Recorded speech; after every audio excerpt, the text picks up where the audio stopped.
और बीजेपी की सदस्यता रद्द होने के बाद साबिर अली इस वक्त प्रेस कॉन्फ्रेंस कर रहे हैं। हम सीधे चलते हैं। पता चले। दूसरी बात यह है कि जब आप किसी पे टेररिज्म का इल्ज़ाम लगाते हैं कि टेररिस्ट आपसे मिला हुआ है या आपका दोस्त है या आपने उसका साथ दिया, बात सिर्फ उस व्यक्ति की नहीं होती है, उसके कैरेक्टर के ऊपर नहीं आती है, बात पूरे परिवार पे आती है। बात ये हुई कि वहाँ हम लोग घर पे मिले तो ये उन्होंने कौन सी दूरबीन से देखा कि हम लोग घर पे मिले। ये छोटी बात नहीं है, कहने के लिए तो बहुत हल्की थी उनके ज़बान पे, लेकिन बहुत बड़ा रूप ले लिए इस बात। और आप लोगों से गुजारिश है कि इसके लिए मुझे इंसाफ चाहिए। मैं 5 बेटे और 1 बेटी की माँ हूँ। एमपी साहब राजनीति दिल्ली में करते हैं, बम्बई में हम लोग इज्जत की ज़िंदगी गुजार रहे हैं। यहाँ पे हमारे बच्चे और हम आके एमपी साहब के पद का कोई फ़ायदा या कोई ऐसा आराम और ऐश नहीं उठाते। हम लोग अपनी ज़िंदगी में खुश हैं। साहब सेवा करना चाहते हैं, हम लोग बहुत खुश हैं कि वो अपने तरीके से अपनी बात रखते हैं पार्टियों के सामने और लोगों की मदद के बारे में कुछ न कुछ रास्ता निकालते हैं। हम लोगों को उससे कोई लेना देना नहीं था, लेकिन जब बात आई एक कैरेक्टर के ऊपर आपने उर्फ उठा लिया कि इनका ताल्लुक यासीन भटकल से है, और वो भी बात ये कही गई कि घर पे मेलजोल है, दोस्ती है, ये छोटी बात नहीं है, ये आप लोग भी जानते हैं। और आप लोगों पे मुझे पूरा विश्वास है कि सही बात सामने लाने में मदद करेंगे।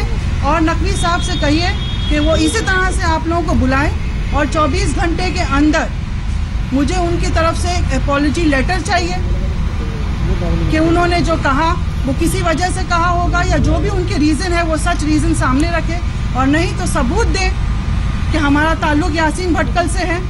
24 घंटे के अंदर कानूनन कार्रवाई जो करना है वो साहब करेंगे, वो उनका काम है। मैं कानूनन कार्रवाई का इंतज़ार नहीं कर सकती हूँ, क्योंकि रोज़ अलग अलग तरीके की बात छप रही है और रोज़ अलग अलग तरीके की कहानियाँ बन रही है। क्योंकि एक किसी ने उंगली उठाया तो अब सबको मौका मिल गया।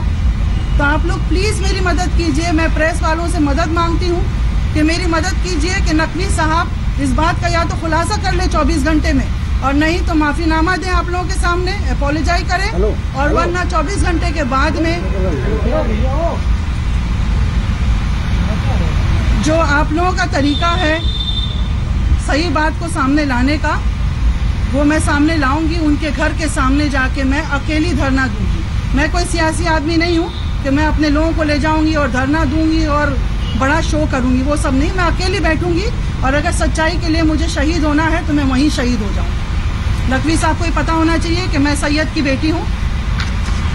अब जवाब उन्हीं के हाथ में है। शुक्रिया।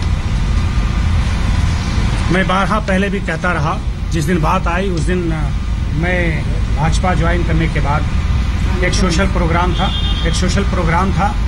मैं वहाँ चला गया। रात को तकरीबन 12 बजे जब लौटा तो टेलीविज़न पे लोगों के ज़रिए पता चला। मैं रात को आपके बहुत से चैनल वालों को मैंने ख़बर की, बुलाया, मैंने अपनी बात रखी, चुनौती दिया उसको। मुझे लगता है 56-57 घंटे हो गए हैं और अभी तक जवाब नहीं आया। हो सकता है जब वो झूठा इल्ज़ाम लगाएं तो झूठे रास्ते अख्तियार भी कर सकते हैं, और जो आदमी जब झूठ बोलने लगे और बेबुनियाद की बात करे तो फिर उससे किसी भी बात की तवक्को, किसी भी बात की उम्मीद रखें।